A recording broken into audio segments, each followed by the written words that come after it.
नमस्कार. मी आज आपणास हृदयरोगासंबंधी काही औषधं सुचवतो. वापरून पहा, याचा निश्चित फायदा मिळेल. हृदयरोगाला इंग्रजीमध्ये हार्ट डिसीजेस असं म्हटलं जातं. यात पिंपळाची पानं हे एक औषध आहे. निसर्गाची किमया पहा. निसर्गाने पिंपळाची पानंसुद्धा हृदयाची आकाराची दिलेली आहेत.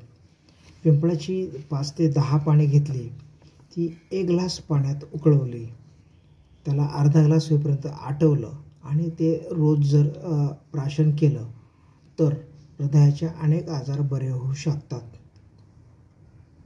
दुसरा जो औषध आहे त्याला अर्जुन सादळा, त्याची साल वापरतात. अर्जुन सादळ्याची सालची पावडर करून ठेवायची.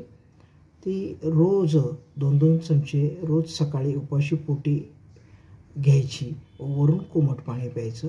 किंवा अर्जुन सादळ्याचा दुसरा जो प्रयोग आहे, 1 ग्लास पाण्यात 2 चमचे पावडर टाकायची, ती उकळून घ्यायची, तिला अर्धा ग्लास होईपर्यंत आटवायचं व ते पाणी प्यायचं आहे.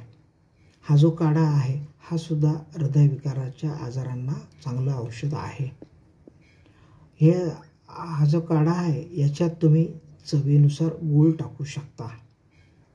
तिसरं जे औषध आहे ती औषधी कंपनी आपल्याला बनवून देते. त्या औषधाचं नाव आहे अर्जुन अरिस्टर.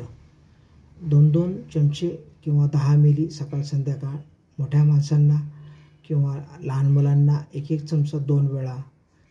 हे वैद्यकीय सल्ल्यानुसार औषध घ्यायला हरकत नाही. याचा निश्चित फायदा मिळेल.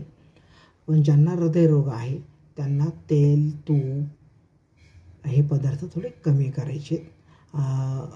मांसाहारसुद्धा कमी करायचा आहे. याचा निश्चित फायदा मिळेल. नमस्कार.